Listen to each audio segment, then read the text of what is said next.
Hi, Peanuts. This is Cloudy with a Chance of Meatballs by Judy and Ron Barrett.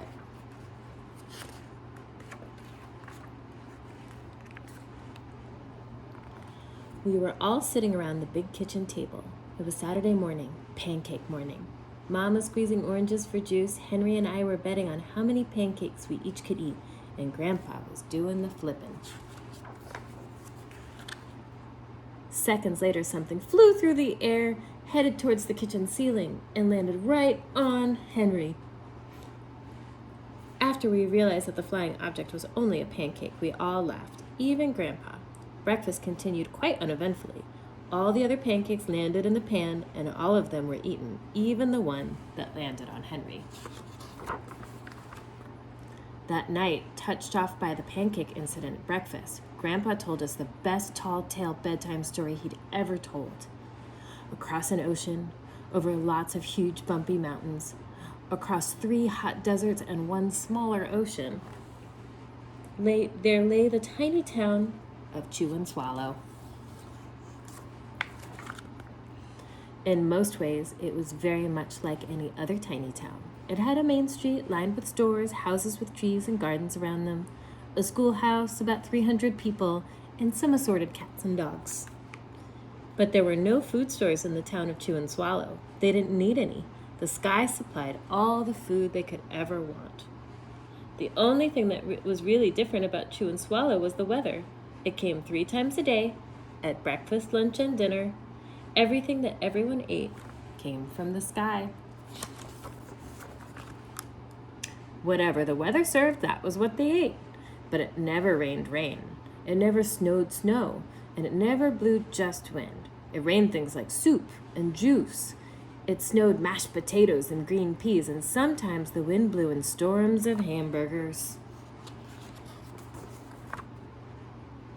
The people could watch the weather report on television in the morning, and they would even hear a prediction for the next day's food.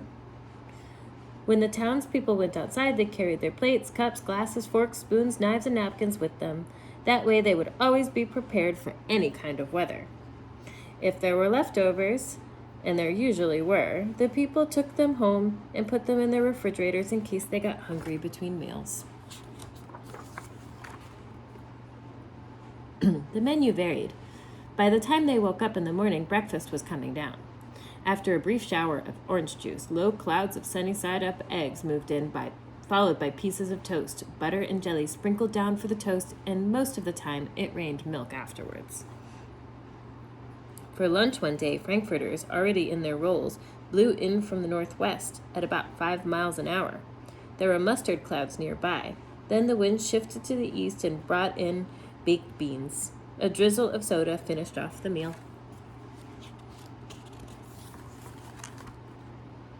Dinner one night consisted of lamb chops, becoming heavy at times with occasional ketchup. Periods of peas and baked potatoes were followed by gradual clearing with a wonderful jello setting in the west. The sanitation department of Chew and Swallow had a rather unusual job for a sanitation department. It had to remove the food that fell on the houses and sidewalks and lawns. The workers cleaned things up after every meal and fed all the dogs and cats. Then they emptied some of it into the surrounding oceans for the fish and turtles and whales to eat. The rest of the food was put back into the earth so that the soil would be richer for people's flower gardens. Life for the townspeople was delicious until the weather took a turn for the worse. Spaghetti ties up town. Record-breaking pasta fall causes chaos. One day there was nothing but gorgonzola cheese all day long. The next day there was only broccoli, all overcooked. And the next day there were Brussels sprouts and peanut butter with mayonnaise. Ooh.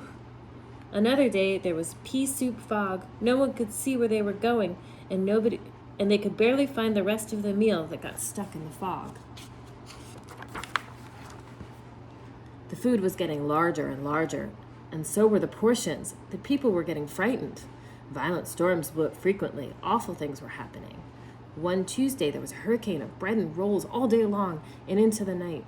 There were soft rolls and hard rolls, some with seeds and some without. There was white bread and rye and whole wheat toast. Most of it was larger than they had ever seen bread and rolls before. It was a terrible day. Everyone had to stay indoors. Roofs were damaged. The sanitation department was beside itself. The mess took the workers 4 days to clean up, and the sea was full of floating rolls. To help out, people piled up as much spread as they could in their backyards. The birds picked at it a bit, but it just stayed there and got staler and staler. There was a storm of pancakes one morning and a downpour of maple syrup that nearly flooded the town. A huge pancake covered the school. No one could get out of it because of its weight, so they had to close the school. Oh, look at that giant pancake. That's huge. Lunch one day brought 15-inch drifts of cream cheese and jelly sandwiches. Everyone ate themselves sick, and the day ended in a stomachache. There was an awful salt and pepper wind accompanied by an even worse tomato tornado. People were sneezing themselves silly and running to avoid the tomatoes. The town was a mess. There were seeds and pulp everywhere. The sanitation department gave up. The job was just too big. Everyone feared for their lives. They could not go outside most of the time. Many houses had been badly damaged by giant meatballs. Stores were boarded up, and there was no more school for the children. So a decision was made to abandon the town of Chew and Swallow. It was a matter of survival. The people glued together the giant pieces of stale bread, sandwich style with peanut butter, took the absolute necessities with them, and set sail on their rafts for a new land. Look, they made the boat out of a sandwich with cheese, and that maybe the ham. Oh no, it's a pizza slice. There's pizza. Mushrooms everywhere. After being afloat for a week, they finally reached a small coastal town which welcomed them. The bread had held up surprisingly well enough for them to build a temporary house out of it. Oh, look, they built their houses out of bread. The children began school again, and the adults all tried to find places for themselves in the new land. The biggest change they had to make was getting used to buying food at a supermarket. They found it odd that the food was kept on shelves, packaged in boxes, cans, and bottles. Meat that had to be cooked was kept in large refrigerators. Nothing came down from the sky except rain and snow. The clouds above their heads were not made of fried eggs. No one ever got hit by a flying hamburger again. And nobody dared to go back to Chew and Swallow to find out what had happened to it. They were too afraid. Henry and I were awake until the very end of Grandpa's story. I remember his goodnight kiss. The next morning, we woke up to see snow falling outside our window. We ran downstairs for breakfast and ate it a little faster than usual so we could go sledding with Grandpa. It's funny, but even as we were sliding down the hill, we thought we saw a giant pat of butter on the top, and we could almost smell mashed potatoes. The end.